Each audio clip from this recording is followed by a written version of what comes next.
السلام عليكم ورحمة الله وبركاته.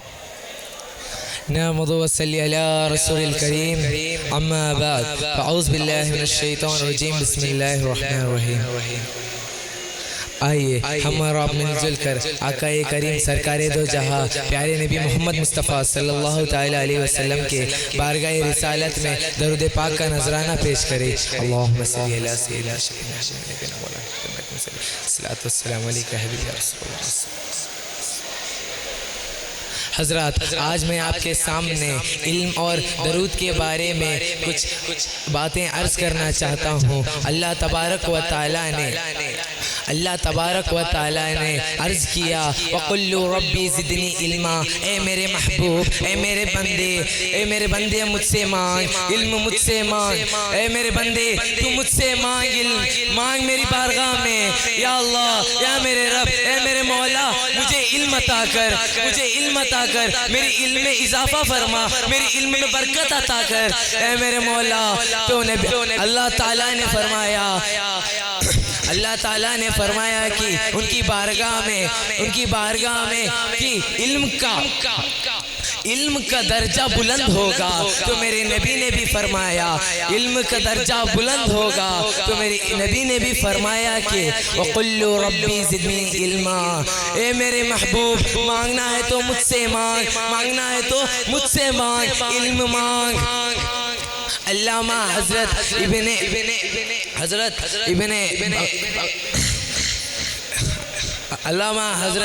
نے فرمایا کہ جلد نمبر صفحہ نمبر 130 میں کہ علم سب سے اونچا ہے، علم کا مقام بہت اونچا ہے. اس لیے میرے دوستوں، علم آپ کو کہاں ملے گا؟ وہاں آپ جاؤ، علم کی باتیں سنو، دین کی باتیں سنو. میں اور چھوٹا سا واقعہ درود کا سنانا چاہتا ہوں. ایک دن بنی اسرائیل میں گنہگار شخص رہتا تھا. ایک دن وہ انتقال ہو گیا، ایک دن وہ مر گیا. اللہ تعالیٰ نے اسے دیکھا، کیونکہ کسی نے اس کا جنازہ نہیں اٹھایا تھا، کسی نے اسے غسل نہیں دیا تھا، کسی نے اس کا میت دفنایا نہیں تھا. تو اللہ تعالیٰ نے، میرے خدا نے حضرت موسیٰ کو حکم دیا کہ اے موسیٰ، اے میرے بندے موسیٰ، جاؤ اس بندے کا جنازہ اٹھاؤ، اس بندے کا جنازے کی نماز پڑھاؤ، اسے غسل دو، اسے دفنا دو. تو میرا حضرت موسیٰ نے فرمایا اے میرے رب مجھے بتا کہ اس بندے نے ایسا کیا کام کیا ہے جو آپ نے اسے اتنا بلند درجہ دیا ہے. تو میرے رب نے فرمایا ایک دن اس گنہگار بندے نے تورات کھولی تھی. اس تورات میں پھر پیارے نبی محمد مصطفیٰ صلی اللہ علیہ وسلم کا نام دیکھ کر درود پڑھ لیا تھا. میرے دوستوں دیکھو درود کا کتنا بلند درجہ ہے. جب بھی آپ کے پاس مفت وقت ہوگا تو درود پڑھ لیا کیجئے. آپ کے اعمال میں تھوڑی سی زیادگی ہو جائے گی. میری بات ختم کرنے سے پہلے ایک جملہ سنانا چاہتا ہوں. اچھے رضا، پیارے رضا، امام احمد رضا نے کیا خوب فرمایا ہے، تیری نسل پاک سے ہے بچہ نور کا تو بھی. السلام علیکم ورحمۃ اللہ وبرکاتہ. نحمدہ ونصلی علی رسولہ الکریم. اما بعد فاعوذ باللہ من الشیطان الرجیم. بسم اللہ الرحمن الرحیم. آئیے سب سے پہلے ہم اور آپ مل کر گنبد خضرا میں آرام فرمانے والے میرے آقا و مولا جناب احمد مجتبیٰ محمد مصطفیٰ صلی اللہ علیہ وسلم کی بارگاہ میں درود پاک کا نذرانہ پیش کریں. اللہم صلی علی سیدنا شفیعنا حبیبنا نبینا مولانا محمد بارک وسلم صلو علیہ. صلاۃ و سلام علیکہ یا حبیبی یا رسول اللہ صلی اللہ تعالیٰ علیہ وسلم. واقیم الصلاۃ لذکری، اس کا ترجمہ ہے یہ ہے کہ اور میری یاد کے لیے نماز قائم رکھ. میں آپ کو واقعہ سناتا ہوں. جب میرے آقا معراج سے واپس آ رہے تھے وہاں حضرت موسیٰ علیہ السلام سے ملاقات ہوتی ہے. تب حضرت موسیٰ علیہ السلام عرض کیے کہ حضور آپ کی امت کمزور ہے، وہ یہ بوجھ نہیں اٹھا سکتی اور 50 وقت کی نماز کو کم کرائیے. یہی بات حضور کو سننی تھی کہ انہوں نے امت کے غم میں حضور اللہ تعالیٰ کے بارگاہ میں جا کر اللہ تعالیٰ سے یہ عرض کیا کہ اے اللہ میری امت بہت کمزور ہے، وہ یہ 50 وقت کی نماز نہیں پڑھ سکتے، وہ یہ نہیں برداشت کر سکتے. تو اللہ تعالیٰ نے 5 وقت کی نماز کو کم فرما دیا. ہمارے سرکار صلی اللہ علیہ وسلم واپسی کرتے ہیں تو حضرت موسیٰ علیہ السلام سے ملاقات ہوئی. حضرت موسیٰ علیہ السلام نے پوچھا کتنی نماز کم ہوئی؟ سرکار نے فرمایا اے موسیٰ رب تعالیٰ نے بڑا کرم فرمایا اور 5 وقت کی نماز معاف فرما دی. حضرت موسیٰ علیہ السلام نے پھر عرض کیا کہ آپ کی امت کمزور ہے، وہ یہ برداشت نہیں کر سکتی. تو میرے آقا کو یہی سنا تھا. وہ پھر اللہ تعالیٰ کی بارگاہ میں جاتے ہیں اور اللہ تعالیٰ کی بارگاہ اقدس میں جا کر اللہ تعالیٰ سے یہ کہتے ہیں کہ میری امت یہ برداشت نہیں کر سکتی. اے اللہ تعالیٰ اور اللہ تعالیٰ نے پھر اور 5 وقت کی نماز کم فرما دی. اسی طرح واپس میرے حضور واپس آتے ہیں. اسی طرح سے 9 بار حضرت موسیٰ علیہ السلام کی سفارش پر اللہ تعالیٰ نے 45 وقت کی نماز کو کم فرما دیا. ہمارے حضور سارے جہاں کے سرکار محمد مصطفیٰ صلی اللہ علیہ وسلم نے جب 5 وقت کی نماز کا تحفہ لے کر آ رہے تھے تو اللہ تعالیٰ نے فرمایا میرے حبیب صلی اللہ علیہ وسلم غم نہ کیجئے کہ نماز کم ہو گئے، نمازوں کی تعداد گھٹ گئی ہے تو ثواب بھی کم ہو گیا ہوگا، بلکہ اے محبوب رسول صلی اللہ علیہ وسلم امت پڑھے گی 5 وقت کی نماز اور ثواب دیا جائے گا 50 وقت کی نماز کا. السلام علیکم ورحمۃ اللہ وبرکاتہ. وعلیکم السلام علیکم ورحمۃ اللہ وبرکاتہ. نحمدہ ونصلی علی رسولہ الکریم اما بعد. بسم اللہ الرحمن الرحیم. واما بنعمت ربک فحدث. صدق اللہ العظیم. ایک مرتبہ درود شریف پڑھ لیجئے.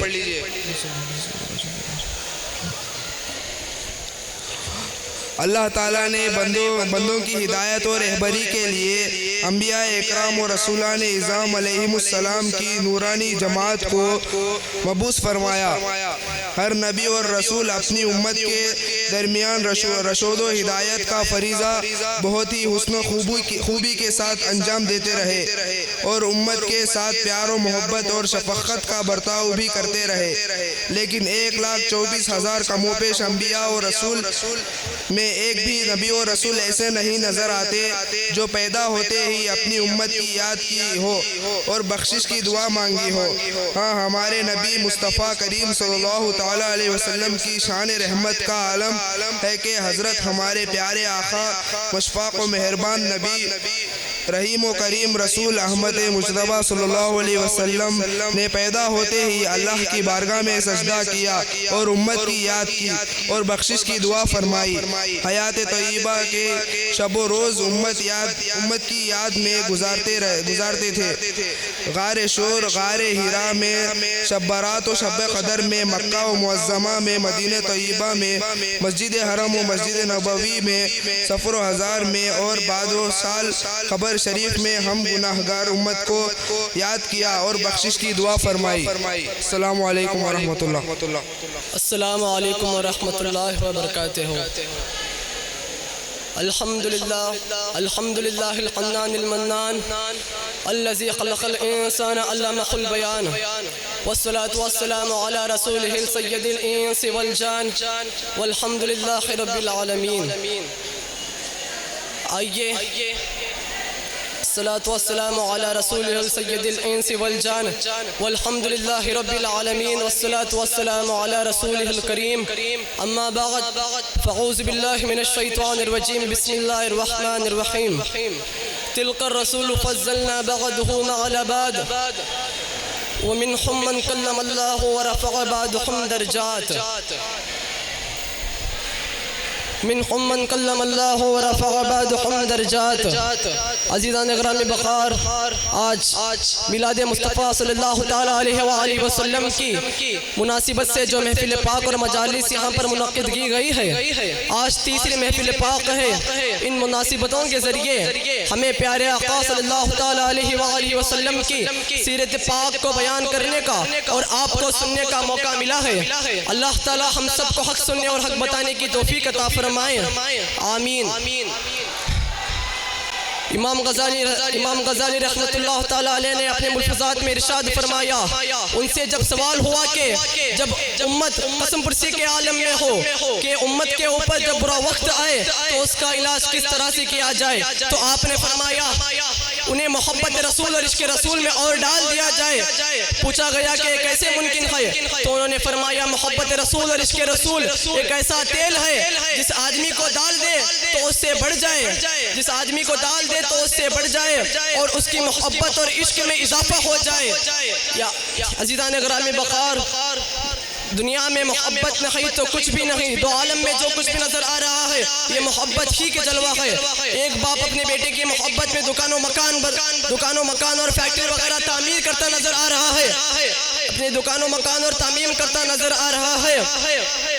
عزیزان گرامی بقار، مگر اس ذات کی کیا بات کروں، اللہ تعالیٰ اولاد سے پاک ہے، مگر اللہ تعالیٰ اولاد سے پاک ہے.